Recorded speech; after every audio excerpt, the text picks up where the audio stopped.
정말 아주 그냥 기가 막혀. 안녕하세요, 선생님. 안녕하세요. 잘들 지냈어요? 네. 네, 오늘 잠언 공부할 차례인데, 네. 잠언 17장 16절부터 28절까지 네. 공부하겠습니다.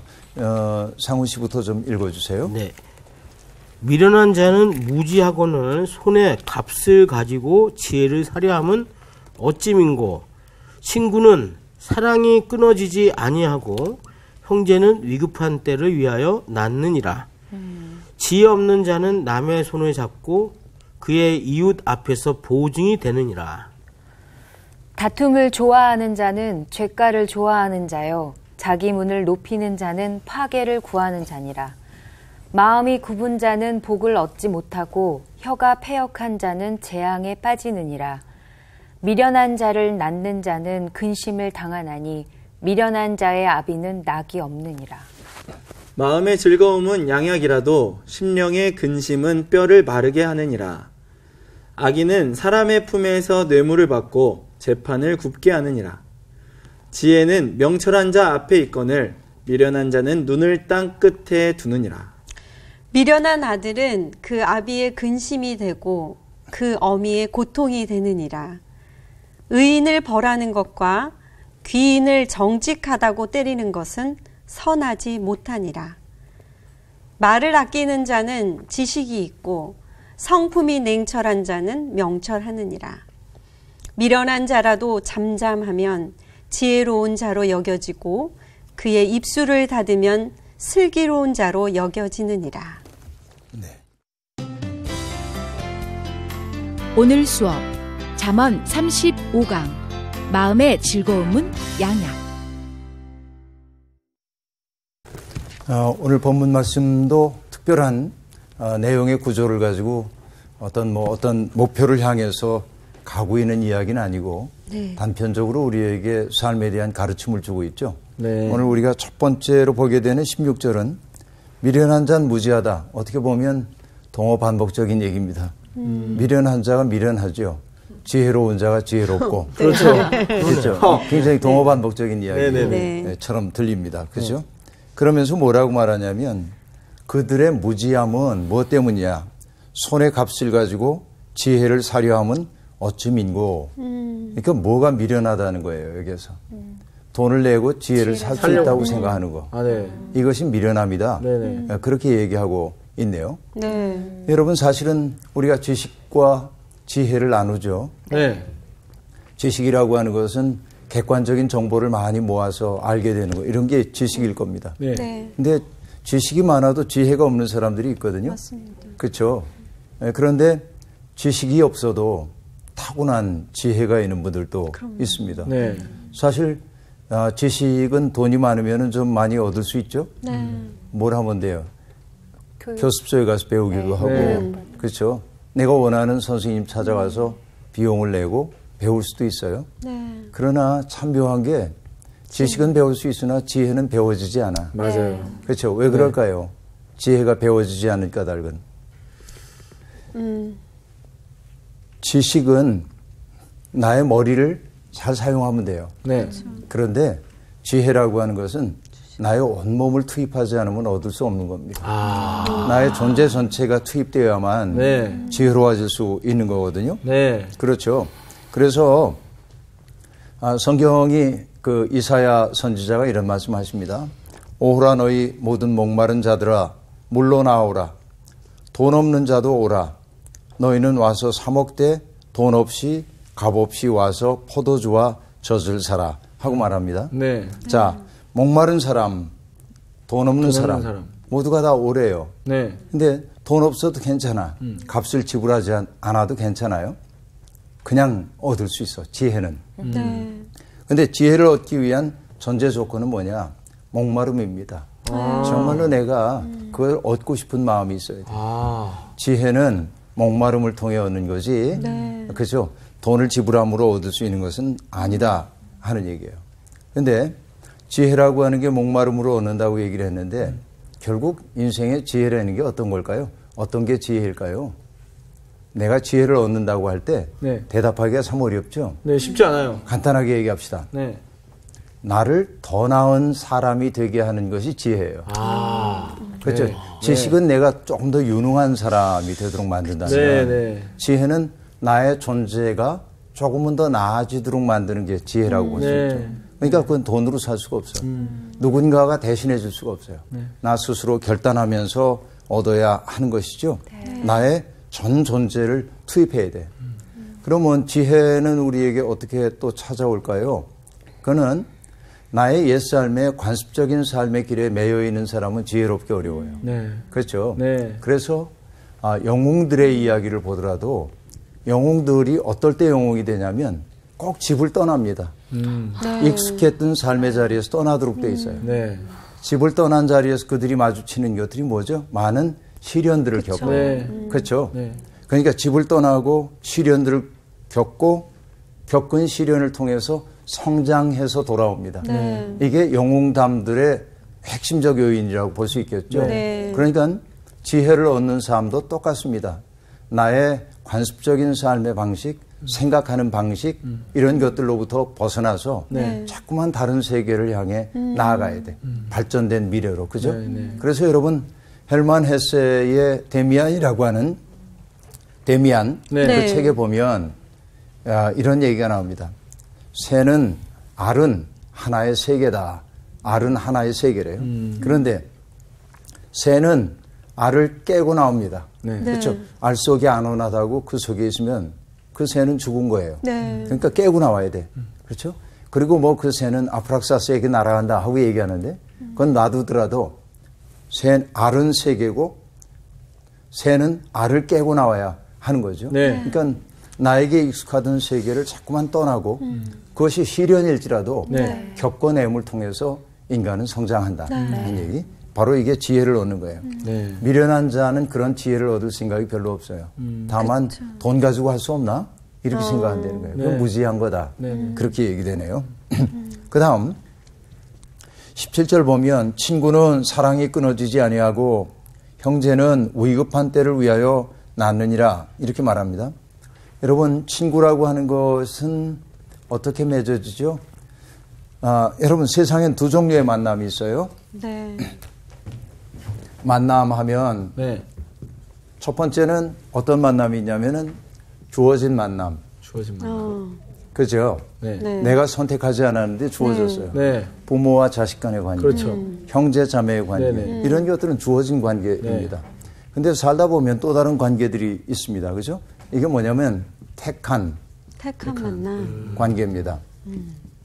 왜냐하면 지구상에 수없이 많은 사람들이 살고 있지만 네. 그리고 거리에 스쳐 지나가는 사람도 많지만 나의 삶에 의미 있는 사람으로 누군가를 받아들일 때 그것은 내가 선택하죠. 네. 때로는 선택받기도 합니다. 내가 선택하기도 하고 선택받기도 할 때 우정관계가 시작이 되죠. 네. 우정이 시작이 되는 거예요. 그래서 이 우정이라고 하는 것은 친구와의 사귐은 사회적 사귐입니다. 그죠?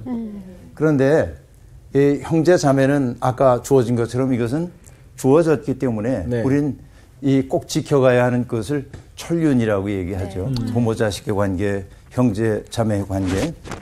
그러니까 이 대목이 두 가지 지금 친구 사이의 우정과 또 형제 간의 우애로움을 얘기하고 있는데 이것이 어떻게 읽느냐에 따라서 전혀 다른 의미를 갖게 됩니다. 네. 그러니까 친구 간의 사랑이 참 중요하다. 네. 친구가 정말 중요한 거야. 이렇게 말하는 것일 수도 있고 그러나 이 둘을 금방 얘기했던 이 둘을 대립되는 것으로 본다고 한다면 친구의 사랑이라는 것은 유한하지만 네. 혈연의 관계라고 하는 것은 가장 어려운 때에도 함께 서로를 지탱해 주는 관계야. 그렇게 볼 수도 있어요. 네네. 이 대목은 두 가지로 다 볼 수 있다 하는 얘기입니다. 네. 자, 이 두 행을 연결하는 접속사가 그리고라면 어떤 의미가 될까요? 형편이 어떻게 변화하더라도 그들의 우정이 변하지 않는 게 친구라는 말이고 네. 형제는 위기의 때 고난을 함께 나누어야 한다. 이렇게 얘기되는 거죠. 네. 그런 의미로 받아들일 수 있습니다. 그런데 둘을 연결하는 접속사를 그러나로 볼 때는 네. 조금 의미가 달라요. 네. 형제가 우정을 나누는 친구보다 더 낫다. 이런 말로 받아들일 수도 있습니다. 네, 네. 그러니까 여러분 확정하기는 어려워요. 네, 이게 네. 어떤 의미인지. 근데 여러분 결혼한 분들이 다 결혼하시는데 네. 그 대상들 첫눈에 딱 알아봤어요? 눈에 꽃깍지가 끼었죠. 아, 눈에 제- 꽃깍지. 제 아내가 저를 딱 보고 딱 그런 생각을 했다고 하더라고요. 아, 이 사람이랑 저 사람이다. 결혼해야겠다. 네. 운명적이네. 네. 왜 저만 웃죠? 자, 정 교수. 왜 그런지 알 거야. 그 얘기를 내가 운명적이라고 얘기한 까닭은 뭐냐면 네네. 네. 결혼에 이른 사람들은 네. 택한 거죠, 내가. 그렇죠. 대상을. 네. 네. 근데 여러분 함께 살다 보면 네. 내가 선택한 사람인 줄 알았더니 아니야. 이 사람이 그렇죠. 내게 주어진 사람인 걸 알게 돼요. 아, 야. 하나님에 의해서 네. 내게 주어진 사람이에요. 네, 맞아요. 그러니까 사랑의 깊이 속에서는 내가 선택한 것이 아니고 이 사랑이 운명적으로 내게 주어졌구나. 네. 그렇게 느껴지는 거죠. 네. 정규 씨도 그런 느낌을 느낄 때가 올 겁니다. 아니, 지금 지금 있어요, 사실. 아, 네, 그럼요. 예, 예. 그럼요. 우리 만남 우연이 아, 아니야. 그럼요. 예, 예. 그게 예. 지금 결혼한 지 얼마 되셨죠? 지금 이제 1년 조금 넘었죠. 목사님이 말씀하시는 건 예. 적어도 한 10년 정도, 최소한 10년 정도 살아서 보면 아, 그래요? 그런 느낌이 뭔가 좀 다른 느낌. 아, 그래요? 지금 결혼 22년 됐거든요. 네. 근데 지금 자랑하시는 거예요? 아니 그런 느낌이 지금 선생님 말씀하시는 그 미묘한 그 느낌을 네. 아마 또 느끼게 되실 거예요. 네. 오케이. 자, 우리 살다 보면 때로는 형제 자매들이 혈연이기 때문에 가깝게 느껴지기도 하지만 네. 진정한 우정을 나누는 사람들이 어떻게 보면 더 맞아요. 깊은 관계 속에 네, 머무는 네. 때도 있죠. 그러니까 여러분 이것을 두 문장을 읽는 것을 그리고로 보든 그러나로 보든 네. 어쨌든 이 의미 속에서 우정의 연대를 이루어내는 네. 그런 삶이 되었으면 좋겠어요. 네. 다음 볼게요. 지혜 없는 자는 남의 손을 잡고 그의 이웃 앞에서 보증이 되느니라 하고 말하는데요. 새 번역은 이 대목을 이렇게 번역했습니다. 지각 없는 사람은 서약 함부로 하고 아. 남의 빚 보증 잘 선다. 너무 쉽게 네, 쉽게 진짜 풀이해놨어. 확 오죠. 확 들어오네요. 네. 확 들어오죠. 네. 그렇게 하니까. 그렇죠. 여러분, 이 앞절과 연결시킨다고 한다면 어떤 의미가 되냐면 친구라고 해서 빚 보증 서줄 까닭은 없다. 그런 이야기로 볼 수도 있습니다. 네네. 네. 사실은 서약이나 혹은 빚 보증을 선다고 하는 것은 어떤 뜻일까요? 자기의 재산과 자유를 부자유하게 만드는 일일 수도 있습니다. 네네. 그렇죠. 서약은 내가 그 약속에 매이는 거거든요. 그렇죠. 빚 보증을 선다고 하는 것은 그가 갚지 못했을 때 내가 갚겠다는 이야기니까 내가 부자유하게 되는 거죠. 그렇죠. 매정하게 굴라고 하는 얘기가 아니라 그것이 나의 삶을 부자유하게 만드는 것을 경계하라고 하는 교훈입니다. 그죠? 성경에서 서약을 했다가 낭패를 본 사람이 있습니다. 혹시 기억나는 사람이 있나요? 삼손. 네? 삼손?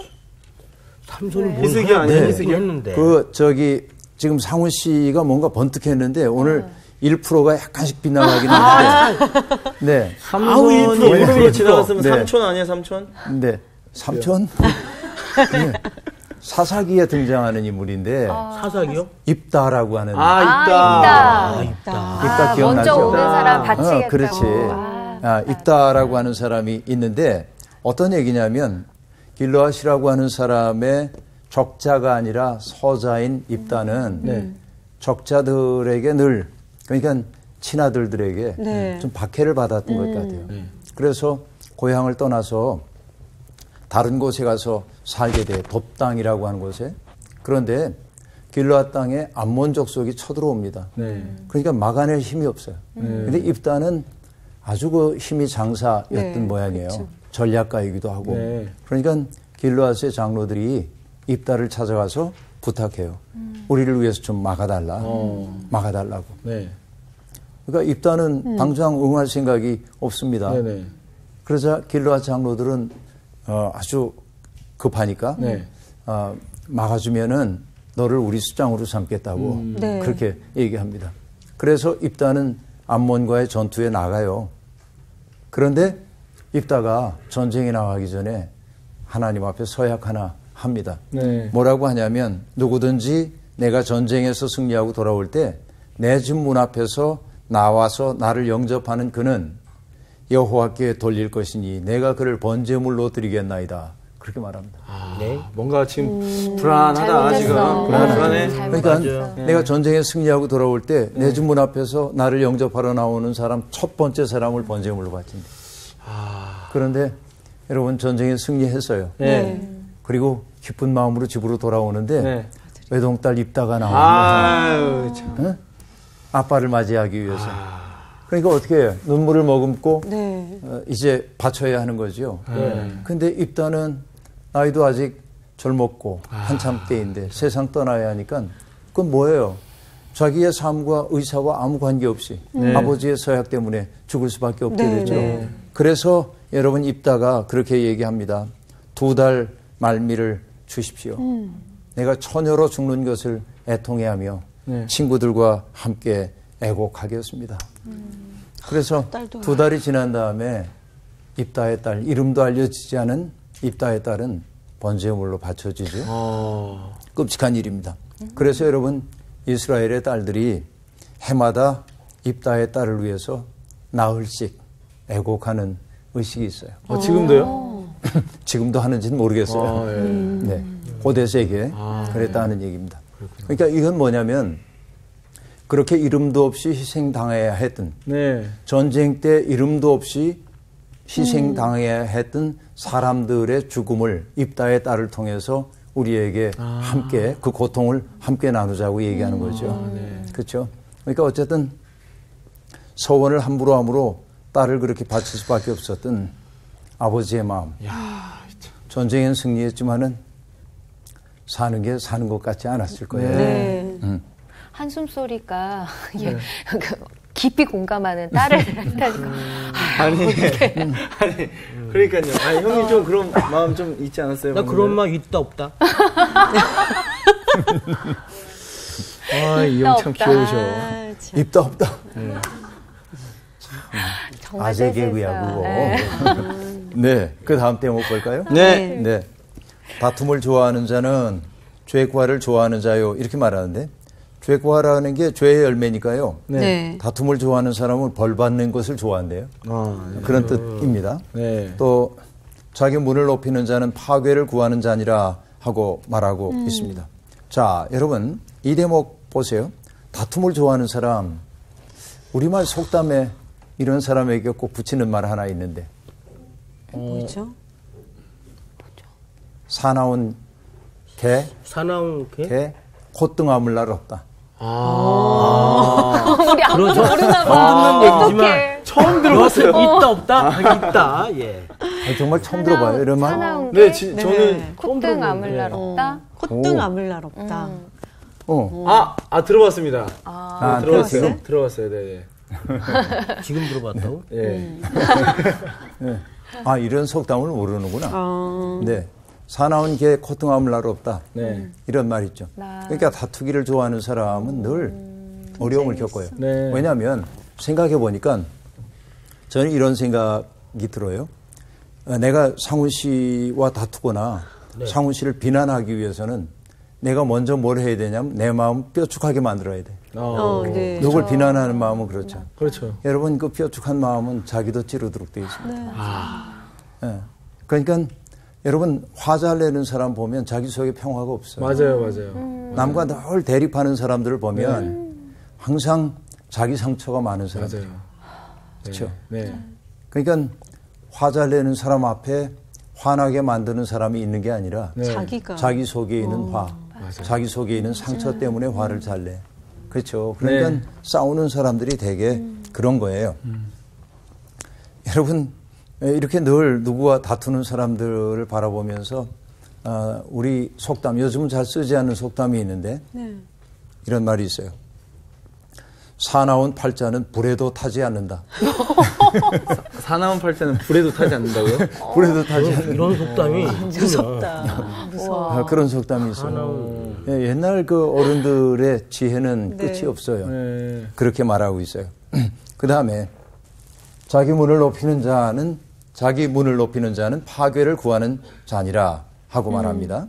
자기 문을 높인다고 하는 말은 뭐냐면 문을 높여요. 네. 이건 뭘까요? 대문을 크게 해요. 네. 그건 뭐예요? 소통을 안 하겠다는 거 아닌가요? 남은 경계하겠다는 거지. 그런 뜻보다도 우리 집 부자야. 자랑하고 자기를 싶어. 과시하고 막 이렇게. 자기 부를 과시하는 거죠. 네, 우리 집 부자야. 그런 거. 본수에 맞지 않게 부를 과시하는데 그런데 과시에는 반드시 파괴가 따른다. 그렇게 얘기해요. 그러니까 네. 여러분 외화내빈 사람들이 자기 과시하고 싶어질 때가 많이 있습니다. 그죠? 자기 내적으로 충만해지면 굳이 과시하지 않아도 괜찮아요.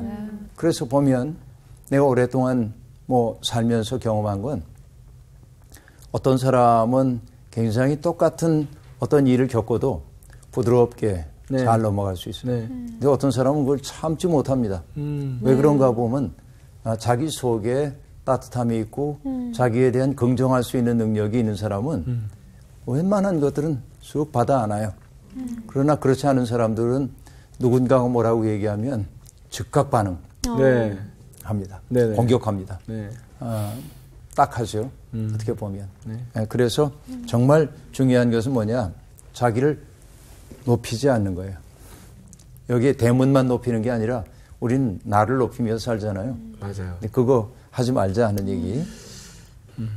그 다음에 여러분 마음이 굽은 자는 복을 얻지 못하고 혀가 패역한 자는 재앙에 빠지느니라 라고 말하는데 마음이 굽었다고 하는 말은 마음이 비뚤어졌다는 얘기고 제가 잘 쓰는 언어로 하면 마음이 어디로 자기 속으로 구부러집니다. 굽은 자. 여러분 마음이 자기 속으로 구부러졌다는 얘기는 뭐였죠? 모든 매사를 자기 중심으로 생각하는 사람들. 그렇죠. 그러니까 믿음 없음의 특색은 뭐냐? 자기 중심성을 극복하지 못하는 거예요. 그러니까 내 믿음이 깊어진다라고 하는 것은 결국 뭐냐면 자기 중심성에서 벗어나서 그렇죠. 타자의 괴로움을 볼 수 있기 시작해요. 네. 더 나아가서는 타자의 괴로움만이 아니라 하나님의 마음 아프심을 느끼기 시작해요. 네. 이게 믿음의 깊어짐이에요. 네. 그러니까 오랫동안 신앙생활을 한다고 그래도 네. 여전히 자기 속에만 갇혀있는 사람은 아까 데미안의 얘기대로 하자고 한다면 알을 깨고 나오지 못한 새 같아요. 그렇죠. 그래서 마음이 안으로 구부러졌다, 비틀렸다라고 하는 것은 자기만 바라보고 사는 거죠. 이게 이제 얼마나 바보 같은가. 근데 여러분 재미나는 게 마음이 비틀리지 않고 고든 마음. 내가 고든 마음이라고 써볼게요. 네. 고든 마음. 직심? 직자, 고들직자하고 마음심자가 있죠. 네. 이게 무슨 자이냐면 합쳐놨을 때 덕덕자입니다. 덕을 뜻하는 단어가 있지만 이것도 덕덕자예요. 덕 혹은 선행을 뜻해요. 그러니까 여러분 재밌어요. 한자도. 그러니까 이 마음이 구부러지지 않았을 때, 그렇죠? 그때 뭐냐면은 내 마음이 내 안으로 자기 중심성으로 구부러지지 않았을 때 비로소 나는 덕스러운 삶을 살게 되고 다른 이들에게 선행을 하며 살 수 있다. 그렇죠. 이게 재밌죠. 그러니까 내 마음만 제대로 잘 먹고 있어도 옳게 먹고 있어도 남에게 선행을 행하는 거죠. 선행을 행할 수 있는 거죠. 네, 그 아주 재미있는 대목입니다. 그렇죠? 혀가 패역한 자, 여기 패역하다고 얘기했는데 혀가 비틀린 자입니다. 그러니까 그의 입에서 나오는 얘기는 모든 게 다 꼬여서 나와요. 꼬였어. 꽈배기. 들쑥날쑥해. 욕들이 보면 대부분 좀 이렇게 혀가 꼬이는 그런 욕들이 좀 많아요. 그래요? 발음이요? 네. 야발야발히에. 욕을 잘 하시는군요. 예, 욕에 대해서 좀 연구했었습니다. 아, 그렇구나. 논문까지 쓰셨대. 재밌다. 그치? 네. 다음 21절부터 볼게요. 미련한 자를 낳는 자는 근심을 당하나니 미련한 자의 아비는 낙이 없느니라. 마음의 즐거움은 양약이라도 심령의 근심은 뼈를 마르게 하느니라. 그렇게 말합니다. 네. 미련한 자를 낳는 자는 근심당한다. 미련한 자의 아비는 낙이 없다.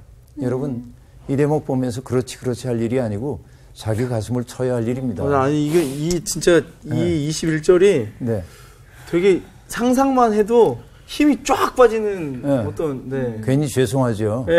여러분 부모님 앞에 불효자식 아닌 자식들이 없죠. 맞아요. 우리 다 맞아요. 자식이니까. 여러분 진짜 효도가 뭔지 아세요? 네. 어떤 걸까요? 부모님보다 큰 사람이 되는. 나온 씨가 기억을 했어요. 야, 네, 나는 기억을 했어요. 난 지금 어떻게 대답하려고 했냐면 건강한 거요. 그것도. 나온 씨가 지금 얘기를 했는데 네. 부모보다 정신적으로 작은 사람이 되는 것. 네. 이게 불효야. 그게. 네네. 그러니까 돈 못 벌어도 괜찮아. 그렇죠? 여러분, 제 지인 하나가 미국에서 어느 교회에서 아기 세례하는 모습을 보고 네. SNS에 쓴 글을 읽었어요. 네. 그 여자 목사님이 자기 딸을 세례를 베풀어요. 네. 그리고 이렇게 기도합니다. 고통과 험악한 이 세상, 고통이 많고 험악한 이 세상 살아가는 동안 지혜롭게 잘 살게 도와주시고 목숨을 바쳐야 하는 자리가 있다면 기꺼이 목숨을 바칠 수 있는 아이로 삼아주십시오. 목사님. 자기 아이를 세례하면서 기도할 때 그렇게 기도해요.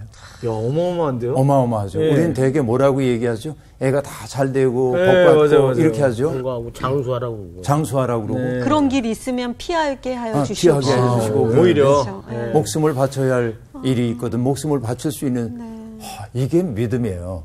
어떻게 보면. 네. 그렇죠. 저도 마음속에 깊은 감동을 받았습니다. 근데 어쨌든 여러분 미련한 자는 태어나기도 하지만 길러지기도 합니다. 미련한 사람은 길러지는 거예요. 아이들은 저마다 천재들이거든요. 보니까 그런 느낌이 듭니다. 그런데 제멋대로 살고 그렇죠. 또 고집스럽게 살도록 허용하는 거. 이런 것들이 아이들을 자기 중심적인 사람으로 바꿔요. 네. 미련한 사람으로 바꿔내요. 또 모든 어려움이 있을 때 부모들이 아이들의 그 어려움들을 스스로 다 해결해 줘 버리는 거. 네. 요즘은 아이들 공부시키느라고 부모들이 가정에서 해야 할 소소한 일들에 아이들을 동참 안 시키잖아요. 네. 이게 참 문제인 것 같아요.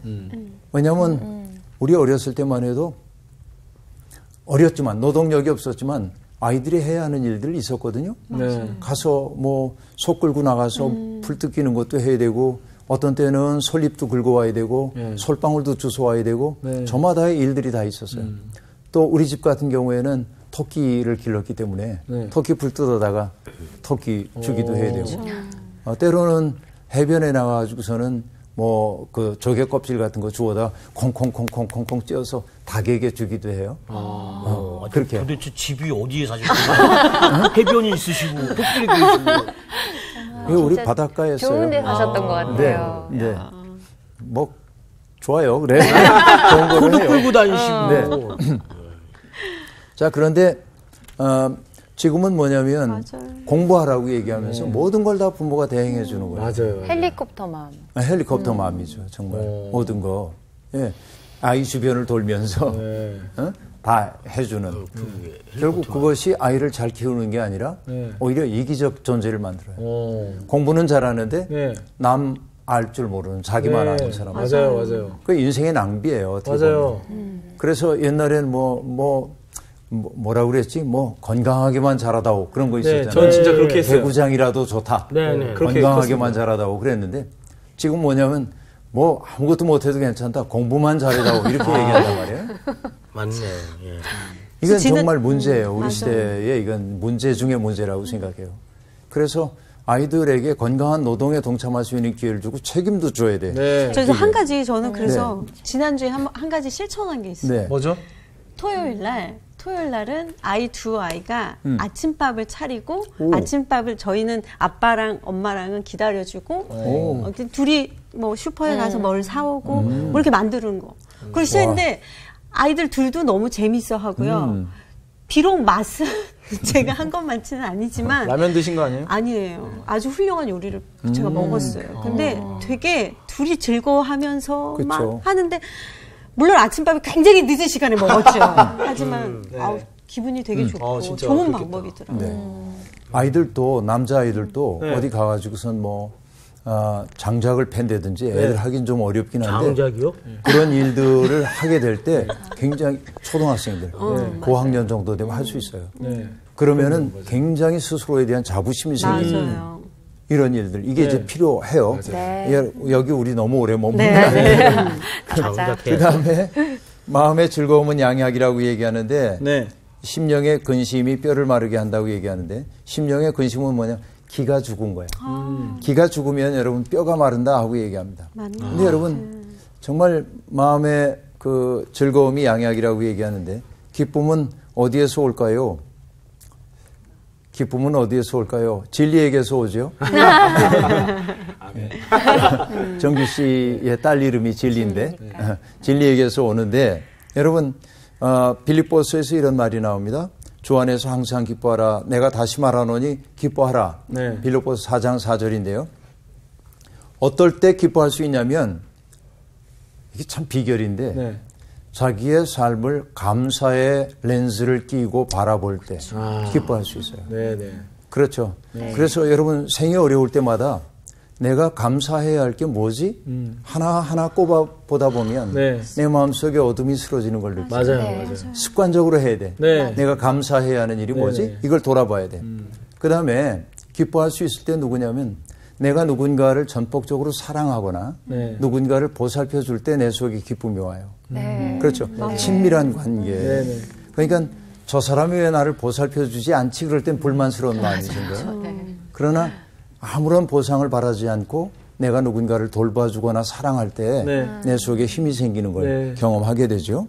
그 다음에 뭐냐면은 미래에 대한 불안에서 벗어날 때 기뻐할 수 있어요. 미래에 대한 불안에서 벗어나는 방법은 뭡니까?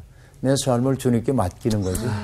이게 믿음입니다. 맞습니다. 그러니까 기쁨의 출처는 어디냐? 믿음, 소망, 사랑이다. 야, 여기서 나오는구나. 예, 그렇게 얘기할 수 있겠죠? 자, 그 다음. 악인은 사람의 품에서 뇌물을 받고 재판을 굽게 하느니라. 이 얘기 그동안 많이 나온 얘기니까 넘어갈게요. 그 다음에 24절부터 봅니다. 지혜는 명철한 자 앞에 있거늘 미련한 자는 눈을 땅끝에 두느니라. 미련한 아들은 그 아비의 근심이 되고 그 어미의 고통이 되느니라 하고 말하는데요. 지혜는 명철한 자 앞에 있다 하고 말합니다. 명철한 자는 다시 얘기하면 제 앞에 지혜를 두고 사는 사람입니다. 자기 앞에 지혜를 두고 사는 거예요. 그런데 미련한 사람의 눈은 늘 어디를 바라보냐면 땅끝을 바라봐. 어떤 얘기일까요, 이게?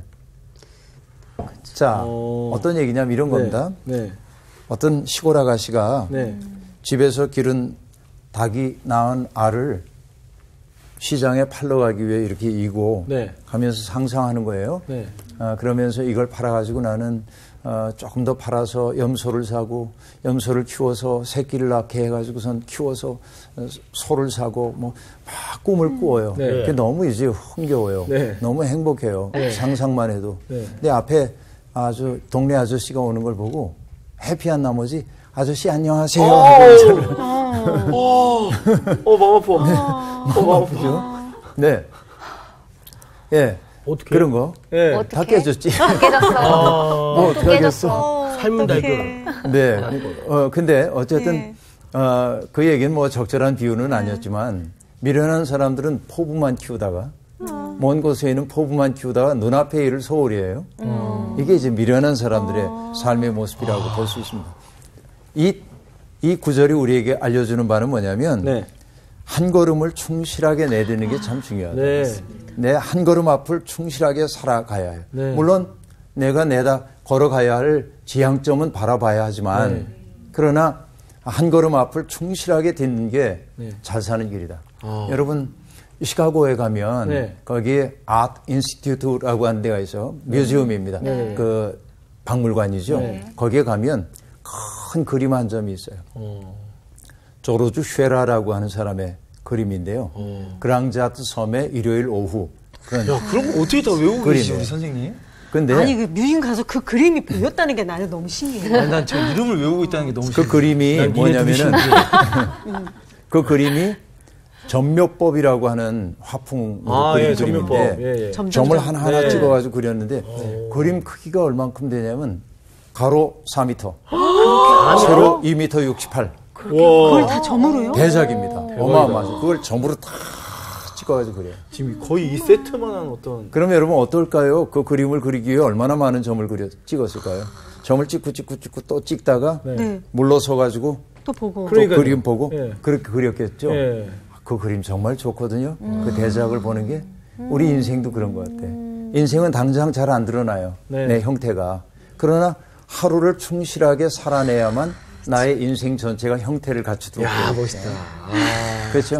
하루하루를 점을 찍듯 소중하게 찍어야 돼요. 적절한 점을. 네. 그렇죠. 여러분 이런 거입니다. 그러니까 포부만 키우다 망하는 사람이 되지 맙시다. 네. 네. 다음 26절 보겠어요. 네. 의인을 벌하는 것과 기인을 정직하다고 때리는 것은 선하지 못하니라. 이건 법정에서의 정의 문제인데요. 그러니까 무죄한 자를 벌하는 것은 여러분 법정에 어긋나는 거죠. 그렇죠. 죄 있는 사람을 벌하는 것은 마땅하지만 그렇죠. 특별히 여기에서 어떤 귀인들이 이런 어려움을 겪냐면 불의한 세상에 타협하지 않기 때문에 힘 있는 사람들의 미움을 받은 사람들이 법정에 끌려가서 법에 의해서 억울한 일을 당하게 되는 것을 경계하는 얘기입니다. 네. 무슨 얘기인지 알겠죠? 네. 그 다음 27절입니다. 말을 아끼는 자는 지식이 있고 성품이 냉철한 자는 명철하니라 하고 말합니다.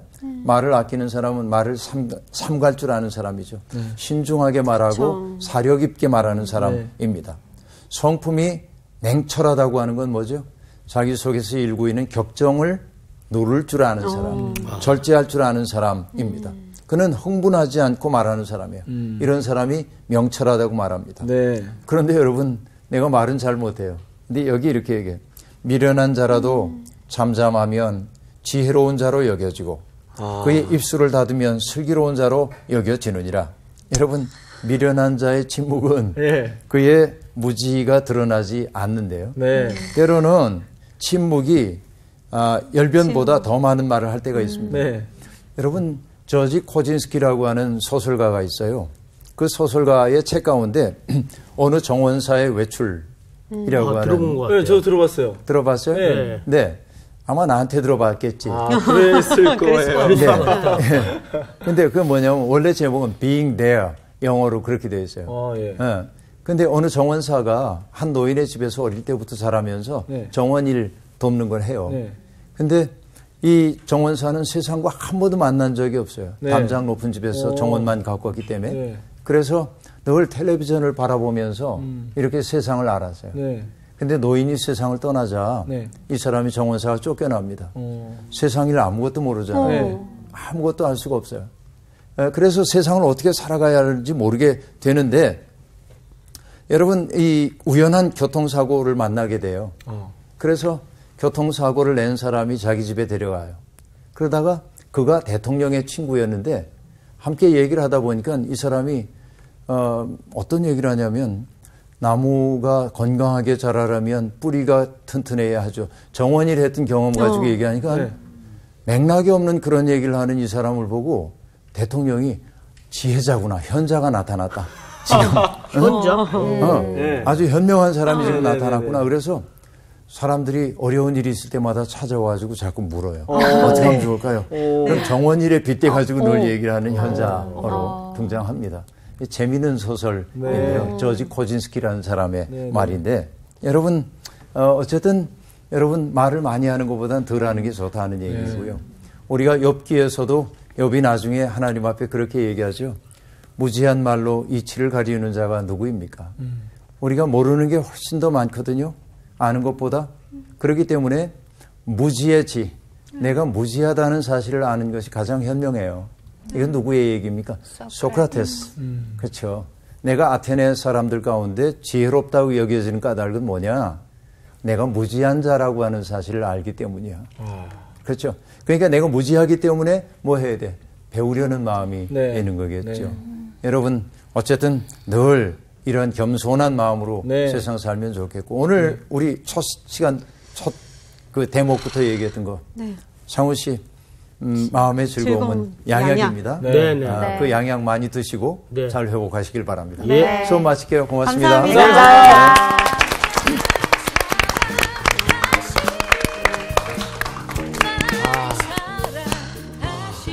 저는 오늘 진짜 제일 그랬던 게 전묘법. 거기에 그러니까 저희가 항상 인생에 하루하루 점을 찍는다는 그런 생각이 들었어요. 그래서 오늘 내 인생에서도 그리고 내일도 그렇게 해서 이제 어떻게 보면 한 사람의 인생이 완성되어지는 건데 우리는 간혹 실패했다고 이야기하고 넘어졌다고 이야기하는 그것조차도 사실은 하나님께서는 그거를 실패로 바라보지 않으시고 그거를 또 아름다운 선으로 그려주시는 분이시잖아요. 야, 참. 거기에나 추가를 한다면 그 점을 찍기 위해서 굉장히 얼마만큼 신중하고 굉장히 정말 노력을 기했잖아. 그렇죠. 그러니까 나의 하루하루의 삶도 신중하면서 정말 그 점 하나를 찍기 위해서 노력하고 하는 그런 나의 삶의 모습이 좀 있어야 되지 않나라는 생각이 좀 들었어. 말을 아끼고 있어요 지금. 진짜 지혜로워 보인다. 슬기로워 보인다. 말하지 마세요. 두 분 얘기 안 하시는 걸로? 좋습니다. 자, 마음의 양약 즐거움은 양약이다. 네. 살러 가야죠. 꼭 양약 매일매일 먹어야지. 지혜로우시네 이분들.